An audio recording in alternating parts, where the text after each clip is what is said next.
Hey fellow explorers, it's again me, Mario. Today we're going to take a look at the stone key, which is a curious artifact.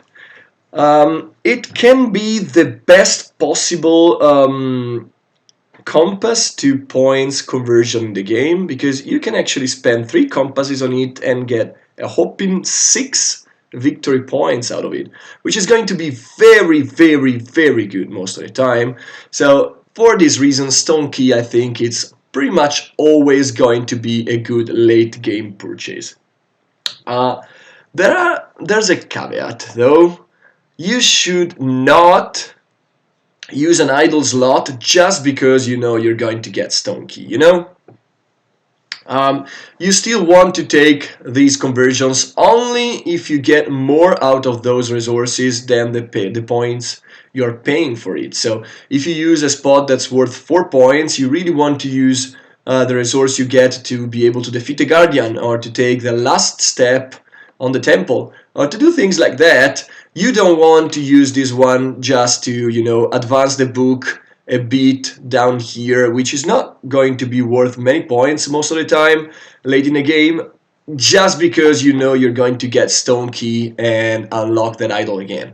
You still want to take better conversions than the point you're going to use, so keep that in mind. This is not an excuse. Another big caveat is that this card, as we can see here, it's going to be way worse on the snake side of the temple than on the bird side of the temple. I think on the bird side it's very easy to get up to 4 idols and use the third and sometimes even the fourth slot, and at that point stone key is again going to be worth the full 5 or 6 points. But on the snake side of the temple, sometimes you find yourself with less idols because maybe you advanced your book a bit further and you had to pay idols for that. So it won't be as good on the snake side of the temple, so keep that in mind. I mean, it's going to be obvious when this card is good or not, or at least it should be late in the game, because you know if you're going to have a locked idol or not. But keep that in mind, on the snake side, you don't have to actively look for stone key as much as on the bird side of the temple.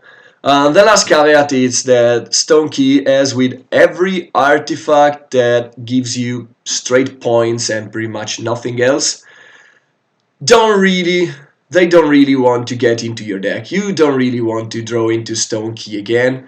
Why? Again, because most of the value comes from, actually pretty much all the value of it comes from the points, and 2 points for 3 compasses is already a decent conversion, and you're going to unlock one of these. While if you draw into it again, it will probably just be a value 1 card because you're going to pay a tablet to use it and free up an idol which is worth 2 resources at that point. So yeah, you can get point out of it, but there are way better ways to get points than just converting a tablet into like 3 points, I think.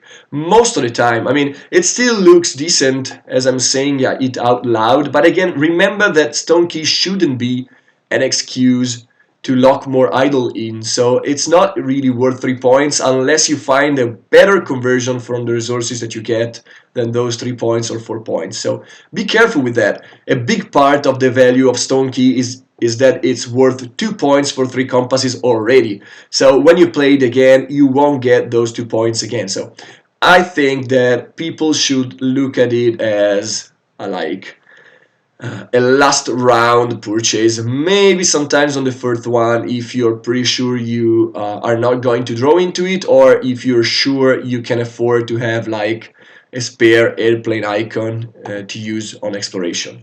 But that's pretty much it.